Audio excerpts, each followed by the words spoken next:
হবিগঞ্জ শহরে পুলিশের অভিযান, চোরাই মাল উদ্ধার, গ্রেফতার 2। প্রতিবেদক লিমন শাহ। হবিগঞ্জ পৌর শহরের বিভিন্ন এলাকায় চাঁদাবাজি, মাদক ও অপরাধমূলক কর্মকাণ্ডের বিরুদ্ধে অভিযান পরিচালনা করেছে পুলিশ। অভিযানে একটি ভাঙ্গারির দোকান থেকে চোরাইকৃত বিভিন্ন মালামাল উদ্ধার করা হয়েছে। এই সময় চোরাই মাল কেনার সঙ্গে জড়িত থাকার অভিযোগে 2 জনকে গ্রেফতার করা হয়। পুলিশ জানায়, হবিগঞ্জের পুলিশ সুপারের নির্দেশনায় সদর মডেল থানার ভারপ্রাপ্ত কর্মকর্তা ওসি মোহাম্মদ জাহিদুল হকের নেতৃত্বে পুলিশের একটি দল আনোয়ারপুর পয়েন্ট এলাকায় তাজুল ইসলামের ভাঙ্গারির দোকানে অভিযান চালায়। এ সময় দোকান থেকে চোরাইকৃত বিভিন্ন মালামাল উদ্ধার করা হয়। অভিযানে চোরাই মাল কেনার সঙ্গে জড়িত থাকার অভিযোগে লাখাই উপজেলার গোয়াখাড়া গ্রামের সোহাগ মিয়া ও মোহাম্মদ আইকুল ইসলামকে গ্রেফতার করা হয়। এই ঘটনায় নিয়মিত মামলা দায়েরের প্রক্রিয়া চলছে বলে জানিয়েছে পুলিশ। এদিকে শহরের বিভিন্ন সিএনজি স্ট্যান্ডেও অভিযান চালানো হয়। স্ট্যান্ডে প্রভাব বিস্তার করে চাঁদাবাজি কিংবা অতিরিক্ত ভাড়া আদায়ের মাধ্যমে যাত্রীদের হয়রানি বন্ধে সিএনজি স্ট্যান্ডের ম্যানেজার ও চালকদের নিয়ে সচেতনতামূলক সভা করা হয়। এছাড়া শহরের সম্ভাব্য মাদক ক্রয় বিক্রয়ের স্থান ও বখাটেদের আড্ডাস্থল হিসেবে চিহ্নিত শ্মশানঘাট, পিটিআই মোড়, সিনেমা হল রোড, উমেদনগর, নাতিরাবাদ, হাসপাতাল মোড়, শায়েস্তানগর, 2 নম্বর পুল, বহুলা, নতুন স্টেডিয়াম, মোতালিব চত্বর ও বাসস্ট্যান্ড এলাকায় অভিযান পরিচালনা করেন পুলিশ। হবিগঞ্জ সদর মডেল থানার ভারপ্রাপ্ত কর্মকর্তা ওসি মোহাম্মদ জাহিদুল হক জানান, শহরের আইন শৃঙ্খলা পরিস্থিতি স্বাভাবিক রাখা এবং চাঁদাবাজি, মাদক ও অপরাধমূলক কর্মকাণ্ড নিয়ন্ত্রণে পুলিশের এই ধরনের অভিযান অব্যাহত থাকবে। আমি মোহাম্মদ জাহিদুল হক, থানা।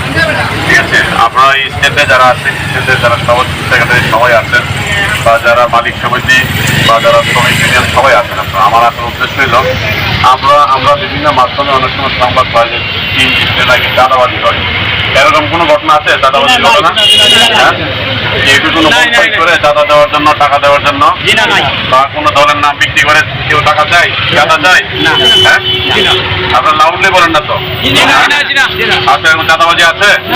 চাঁদাবাজি নাই, না থাকলে ভালো, আলহামদুলিল্লাহ। যাতে কেউ কোনো সংগঠনের নাম বিক্রি করে, প্রভাব বিস্তার করে, এই শক্তি দিয়ে যাতে যদি চাঁদা দাবি করে আমাদেরকে জানাবেন। চাঁদাবাজ স্ট্যান্ডে থাকতে পারবে না। যদি কেউ চাঁদা দাবি করে আমাদেরকে জানাবেন, আমরা তাদের বিরুদ্ধে প্রয়োজনীয় ব্যবস্থা গ্রহণ করবো, সেটাই হোক না কেন। কোনো চাঁদাবাজ সিএনজি স্ট্যান্ডে থাকবে না। এটা একটা বিষয়।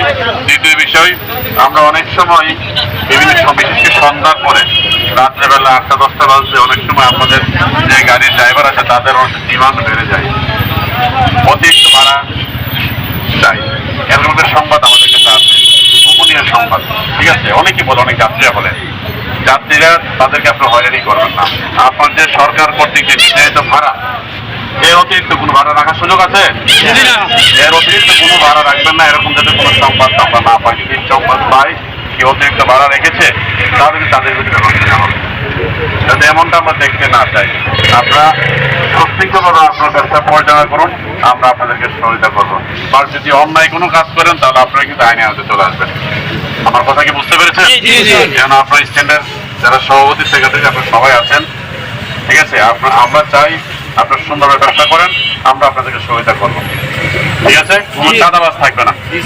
আর রাজনীতি, অর্থনীতি, সংস্কৃতি, আন্তর্জাতিক, বিনোদন, খেলাধুলা, টকশো সহ দেশ বিদেশে সব খবর তুলে ধরতে এক ঝাঁক মেধাবী সাংবাদিকদের নিয়ে অনলাইন ও ডিজিটাল প্ল্যাটফর্মে আমাদের ফেসবুক পেজটি ফলো দিয়ে ও ইউটিউব চ্যানেলটি সাবস্ক্রাইব করে সাথে থাকুন।